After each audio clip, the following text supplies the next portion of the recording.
Bonjour et bienvenue. Aujourd'hui, on explore un livre assez fascinant, Yoga des yeux, d'Alain Pénichot.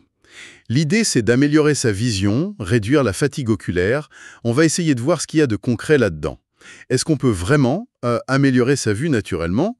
Une alternative aux lunettes, quoi. Le livre soulève aussi la question des écrans, de la prévention. Oui, et c'est un sujet qui concerne beaucoup de monde.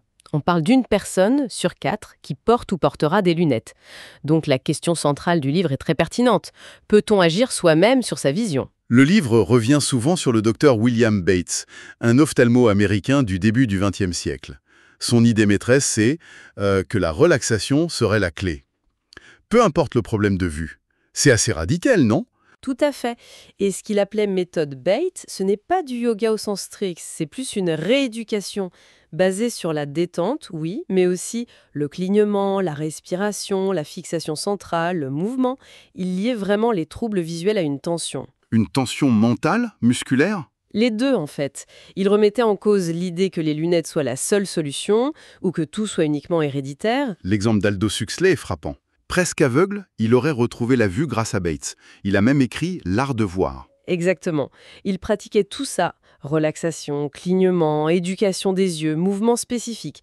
Et il intégrait aussi le mental, l'imagination, la mémoire. C'est un tout. D'accord. Et cette relaxation, concrètement, comment elle agit? Le livre détaille un peu?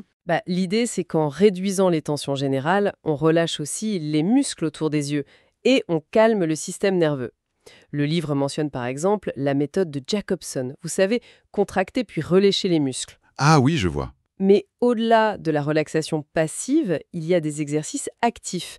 Des choses simples, cligner des yeux volontairement, faire des petites rotations douces, le fameux palming. Le palming, c'est quoi ça? C'est simple, on se couvre les yeux avec les paumes des mains, bien chaudes, pour créer une obscurité totale et reposante.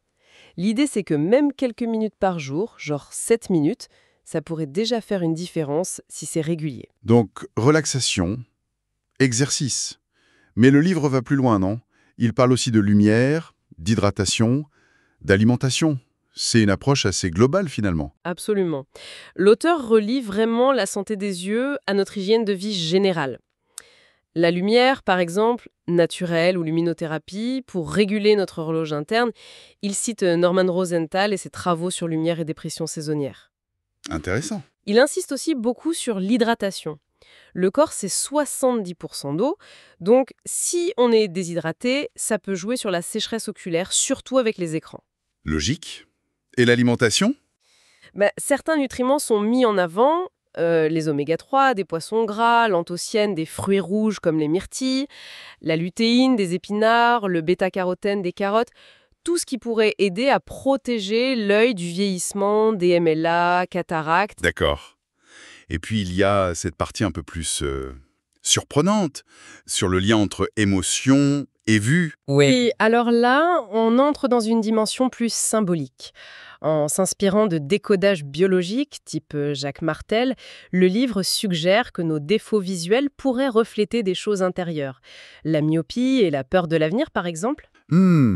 Intéressant comme piste de réflexion. Voilà, c'est présenté comme ça, une invitation à voir nos problèmes de vue aussi comme des messages.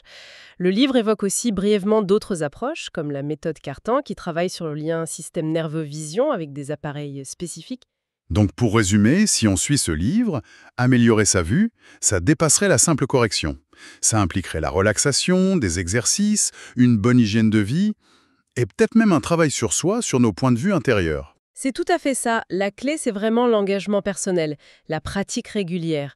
L'auteur cite le docteur Agarwal qui dit « Il faut que la personne se prouve à elle-même les fondements de la vie parfaite. C'est une démarche active. » Et ça nous laisse avec cette question du livre, pour terminer. Quels sont mes points de vue, mes valeurs, pour que je m'autorise à pratiquer cette méthode? Ça ouvre une perspective, au-delà des simples exercices, sur ce qu'on est prêt à changer en nous pour voir.